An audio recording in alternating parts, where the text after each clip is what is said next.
Okay, welcome back to another lesson on learning JavaScript.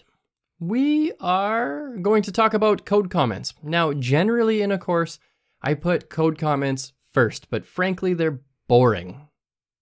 Unfortunately, they're also super useful and it makes sense to learn them. And so I sort of wanted to defer that and get to some of the funner stuff before we get into, things that are not as fun like code comments. So at this point, if you don't know what a code comment is, you should be asking, Caleb, what is a code comment? Well, a code comment is basically a way to take a piece of code that you've written and tell your browser not to execute it. So I have an example here, console log comment 1 and 2. And if I refresh my page, we'll just see comment 1 and 2. In fact, let's make 2 show up 4 times. So we've got comment 1 and then 2, 2, 2, and 2. So let's say we have a bunch of code in here on one line and we don't want it to be executed at all. We say, hey, JavaScript, don't execute it. And all we do is we put one slash with another slash together. And that creates a single line comment. So if I save this and refresh, comment 1 no longer shows up in here.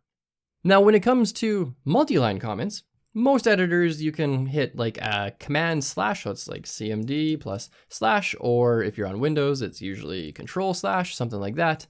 And you can select all of these lines and you can comment them all out at the same time. But that's not a multi-line comment. That's commenting out every single line individually. So if we wanted to get rid of all of them, we would do slash and then an asterisk. And then at the end, we would do an asterisk and then a slash. And this will comment out everything between these 2 points. And so if you remove the space, you'll see my code goes gray. And that's going to keep going on forever and ever and ever. So if I do console, you can see that my code is still gray here. Console.log, do I show up? And let's get rid of that one. Oh, look at that. There's actually a syntax error because the comment was never closed. But if we do asterisk and then a slash right after, that's saying, hey, everything between here, just comment it out. So save, refresh, do I show up? Yes, you do. You do show up because all the other lines are commented out.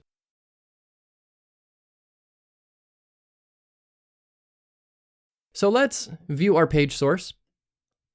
And we can see there's a comment here, and there is a comment, a multi-line comment here, getting rid of all of number 2.